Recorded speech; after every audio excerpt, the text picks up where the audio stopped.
Mga boss, meron na naman tayong bagong sapatos galing kay Xiaodan naman ngayon mga bossing. Ayan, another China brand mga boss. Ayan.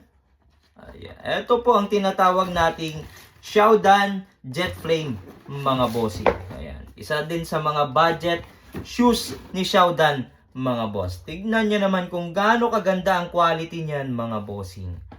Ayan, napaka-premium ng materials ng ginamit dito sa uppers, mga boss. Ang kanyang midsole, mga bossing, sobrang lambot niyan. Ayan. Sobrang spiky nito, mga boss. Eto, spike check natin yung ating Xiaodan Jet Flame, mga bossing. Spike check natin, mga boss. Ayan, mga bossing. Kamay pa lang yung ginamit ko dyan, mga bossing, ha. Napaka-spiky niyan mga bossing. Sobrang lambot pa ng midsole niyan mga bossing. 2,000 plus lang yan mga bossing. Kaya kung gusto nyo rin ng ganito kaganda at ganito ka-spiky na sapatos mga boss, check out nyo na yan sa yellow basket natin mga boss.